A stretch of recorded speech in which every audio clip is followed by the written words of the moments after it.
so hi everyone. I'm going to go through the questions that you wanted to go through on the Christmas revision homework. So these ones I think you still need to go through. If there are any more, just let me know and then I can go through those as well.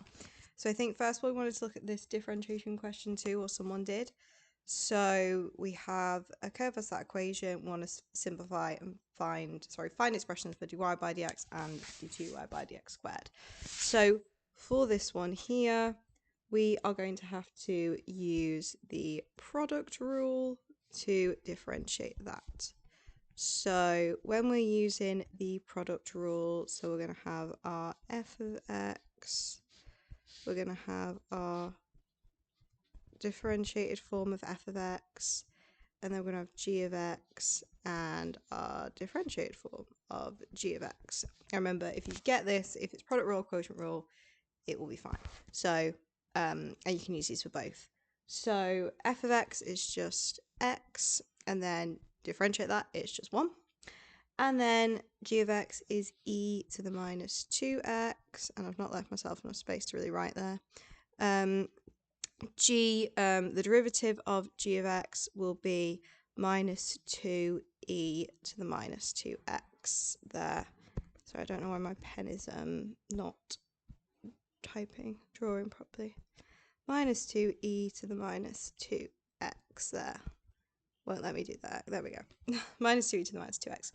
So for product rule, it's g of x times by the derivative of f of x. So that'll just be e to the minus 2x. So let's do our dy by dx is equal to e to the minus 2x. And then that'll be plus for product rule. And then it'll be f of x times by the derivative of g of x. So that will be, well, that should be a minus. I'm going to cross out and make that minus. So minus 2x e to the minus 2x. So that is the first bit. And then for the second derivative, we're just going to differentiate again. So again, let's get our f of x and our g of x and the differentiated forms of those. So f of x is e to the minus 2x here. And then, actually, we don't need to do that for that one, do we? I'm getting ahead of myself. So for this one, we don't e to the minus 2x. We can differentiate that anyway. It's this 2x e to the minus 2x that we're going to have to use product rule for. So let's try that again. So f of x is 2x there. F of x is 2x, and therefore that makes the derivative of f of x just 2. And then g of x is e to the minus 2x there. Again, I don't know why it doesn't like me writing that 2 specifically, but whatever. And then that will become minus 2e to the minus 2x when you differentiate that. So then it's g of x times the derivative, so that will be 2e to the minus 2x, and then that'll be plus f of x times by the derivative of g of x, which again would become negative. So that will become negative 4x e to the minus 2x. But remember, this is only 2x e to the minus 2x differentiated. We actually need to do the rest of it as well there. So, I didn't mean to change my colour there. Let's then differentiate the whole function. So, my derivative there, so it's now the second derivative. So that will be e to the minus 2x. We know we'll just go to minus 2 e to the minus 2x.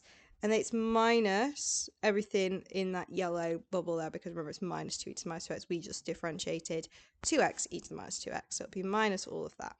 So it's 2e to the minus 2x minus 4x e to the minus 2x, all taken away from each other.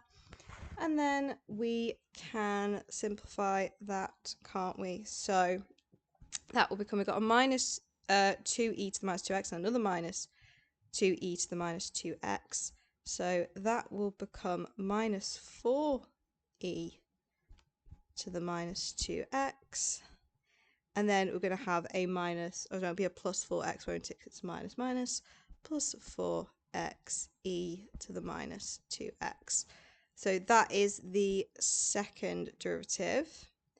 And then it says find the exact coordinates of the turning point and determine its nature. So part A, like with most things, part A helps us with part B. So we know to find the turning points, we make the first derivative equal to 0. So let's do that. So for part B, which I'm assuming is what we had questions about. So for part B, we are going to just set the first derivative equal to 0. So that will be, so we have r dy. I don't know why it's missing out bits of my letters. Doing it again, it's really annoying. So f of x was e to the minus 2x minus 2e to the minus 2x. And that will equal 0. So let's just add that minus 2e to the minus 2x across. So then we get e to the minus 2x is equal to 2e to the minus 2x. So then we get here, so we can divide through by e to the minus 2x. So then we get, oh, have I missed an x out somewhere? I think I have. Is it 2x e to the minus? Yes, I missed off an x there. I thought that didn't look right. Yep, sorry, there should be an x here. And there should be an x there. There we go. That looks a bit better now. So when we do that, this will become that e to the 2x there, minus 2x will be 1. And then this will just be left with 2x. So therefore, x is a half. So that's our turning point. X is a half. Then we need to determine its nature. So to do that, we need to use the second derivative. And the second derivative, we already know because we just found it in the first question. It's there. So the second derivative, 2y by dx squared is minus 4e to the minus 2x plus 4x e to the minus 2x. And now we're just going to substitute in our turning point of a half. And then let's see what we get.